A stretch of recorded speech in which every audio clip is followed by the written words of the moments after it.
Welcome to School of Miracles. I'm Heather Scavetta. Today, I'm going to talk about what it is to become enlightened. I hear this term used quite often with spiritual seekers.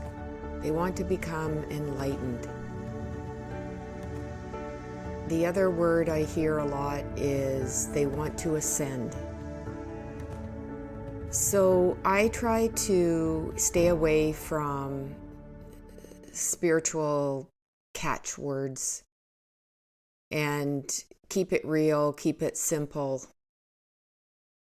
keep it down to the point. In my opinion, becoming enlightened is to become aware, to see things differently, to look at things differently than perhaps you did before, to have a broader perspective, and to have a way of looking at life that not only helps you, but helps you to see things clearer, without bias, without prejudice, without your own interpretation.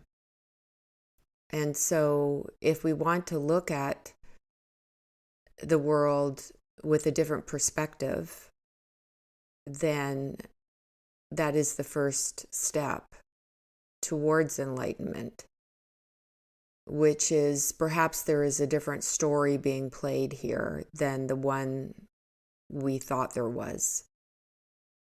You will ask the great masters about enlightenment, and most of them will say that it is a state of being, to be open and to know that there is a great mystery to life that we may never understand, and to be okay with that.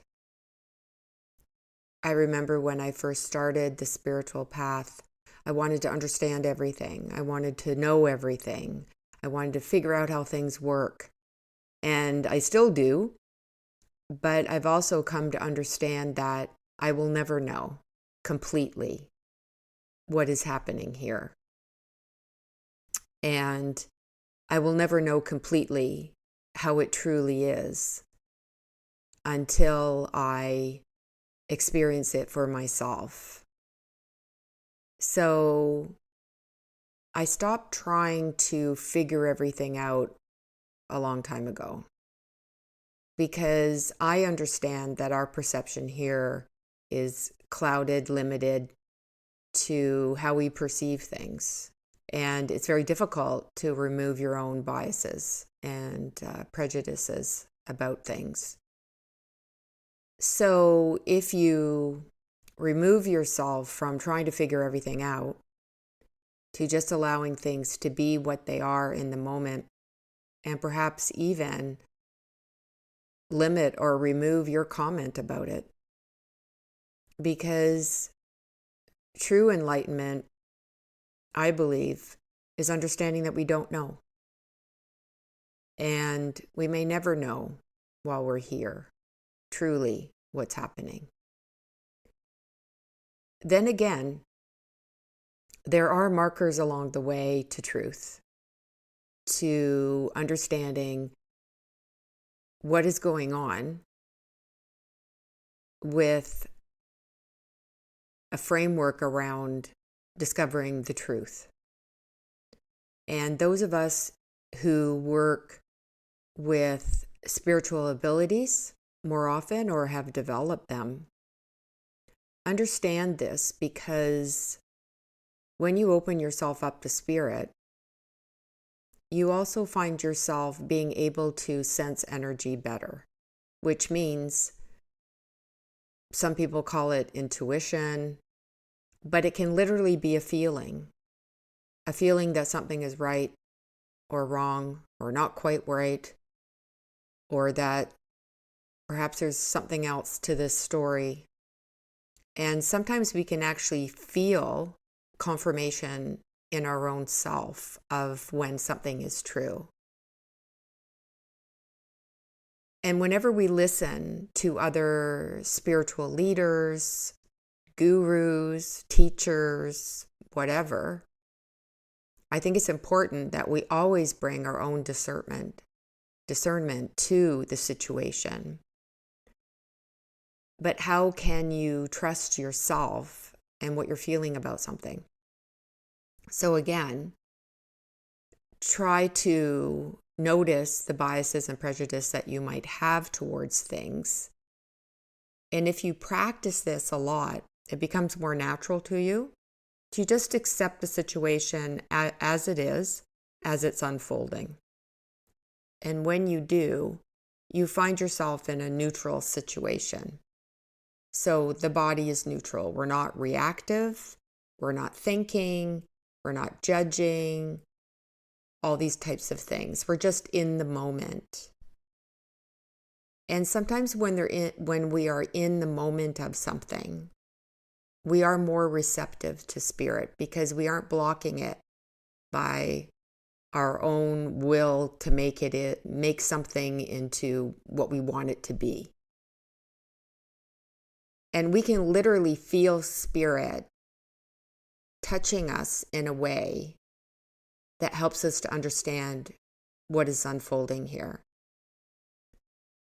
So you have to learn how it is for you, but there are similarities with a lot of people.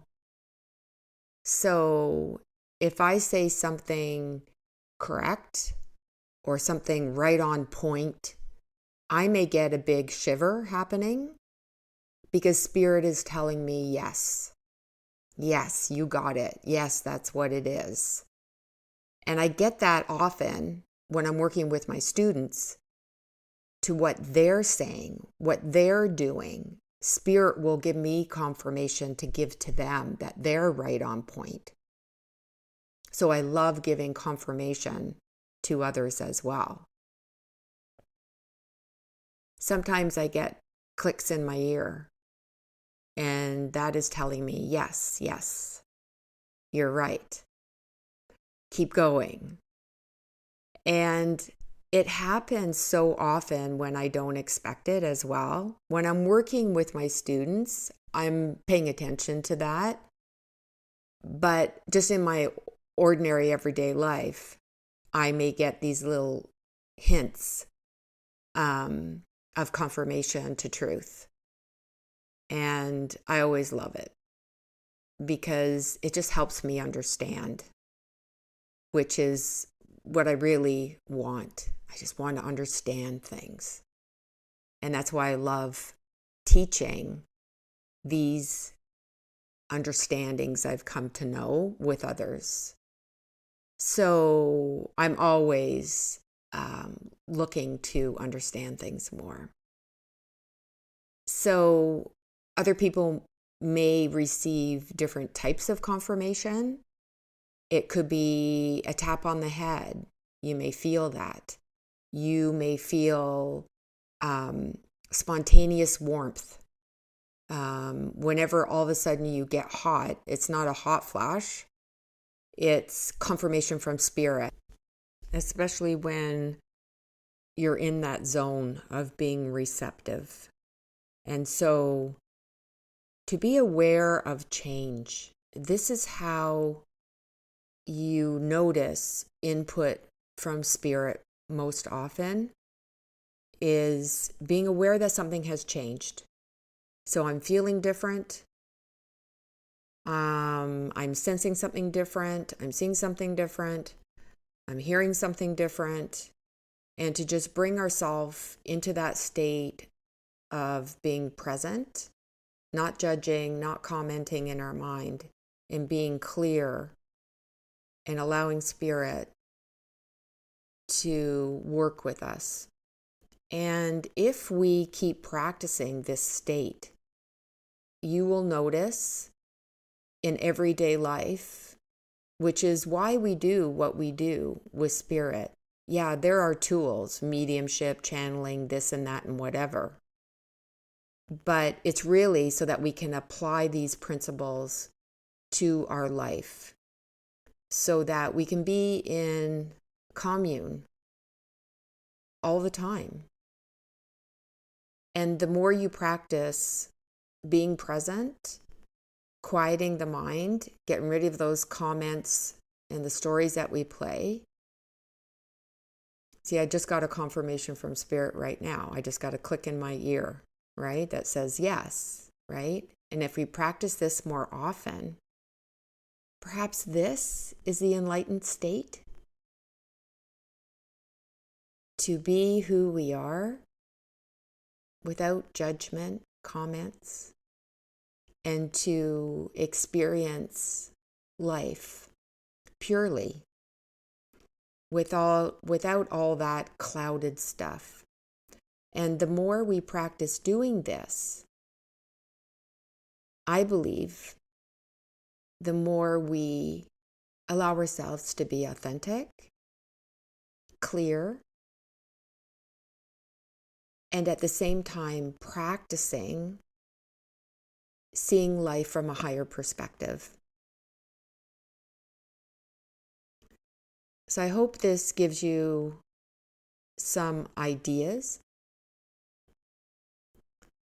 and see if you can practice this in your own life to be aware more often, because I know that even though I know this information, I sometimes get caught up with life and forget to be present and clear and not trying to bring meaning to the situation.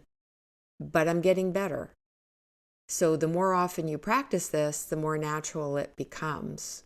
And you see that a lot of what we do in our own mind just causes us more anxiety. And instead, let's clear all that away and just be present in the moment. So I hope you have a wonderful day and you subscribe to these podcasts so that you don't miss the next one when it comes out. And I wish all good things for you. Thank you.